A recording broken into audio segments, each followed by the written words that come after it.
Hey, it's Bev, your deep dive coach. This month, we are diving deeper by asking ourselves to find how the opposite is true. Here's the thing.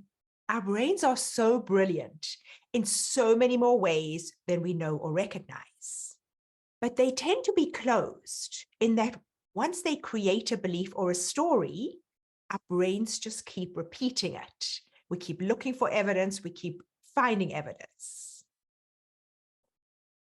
Often, that story or belief is very painful and causes us a lot of suffering, and yet we keep looping it. Now, usually, we require outside input from another brain, a coach, to break that loop. And this month, I'm going to teach you how to develop that skill yourself. So you have to start by picking something that you know or think you know is a fact, that really isn't a fact, that is painful for you in some way. Then you simply ask yourself how the opposite is true. Now, you're not going to think it's possible when you ask it because you think it's a fact, but just pick the most painful thing that you're thinking about right now and ask yourself, how is the opposite true? Here are some examples that have come up just today with my clients and students. One of my students offered taking money from our retirement investment to fund this new office building is prolonging our retirement. She literally thought it was a fact. So we asked her, how is taking money from our retirement fund to fund this office building shortening the time until we can retire? Another example would be, again, regarding an investment property, I can only relax when all the offices are rented. Sounds like a fact, yeah? So we offered, how is it true that I can only relax until all the offices are rented? Last example, also from a student, one of my advanced deep dive coach certified students. I'm only a good mother if my children go to the dentist every 6 months, the doctor once a year, only have candy once a week, and we brush and floss right after. Let's find how the opposite is true. How am I not a good mom if my children go to their dental and medical checkups and only have candy once a week and only brush and floss right after? Okay, you getting the picture? Number one, you find your painful thought that you think is a fact. Number two, you ask yourself how the opposite is true. Number three, be willing to be stumped.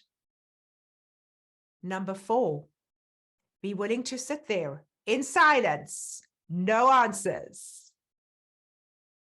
Number five, be willing to watch yourself argue for this painful belief, even as ways that the opposite could be true come up. Watch yourself wanting to disregard them and stay in this painful story. Number six is very important. Be willing to be wrong.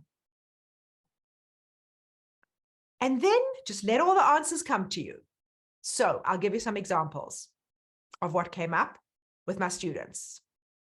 For the question of how is taking money to fund this office building actually shortening the time till we can retire?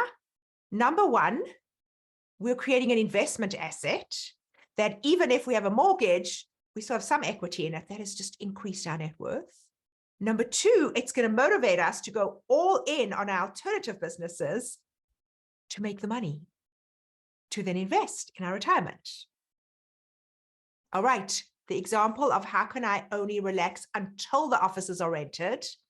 Anybody who has rental properties knows what an absolute hassle tenants are, right? They bring you all your problems, they don't pay, they break your stuff. It's so much more relaxing until they rent the place and occupy.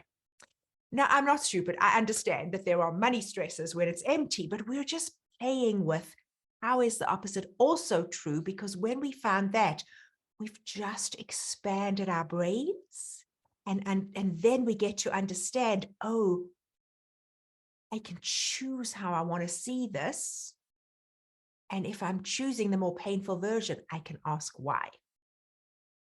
So the last example, how am I a good mom if my children don't make their appointments and eat candy without brushing their teeth? I mean, to me, that's so clear because I'm that kind of mom.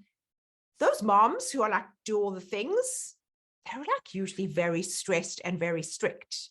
And they forget, maybe, I'm not saying this if it's you, I apologize if I'm offending you, to have fun with their kids and be connected and relax and play with them. Okay. That's how you let all the answers come to you. You may not love them. You may not keep them. This is a point of expanding your brain and then being curious, why am I choosing that story when there are other ones? Now, if the answers don't come to you today, that is totally fine. Keep asking each day as you're doing your work. Keep sitting with it. Keep being willing. And I promise you, your brilliant brain will deliver.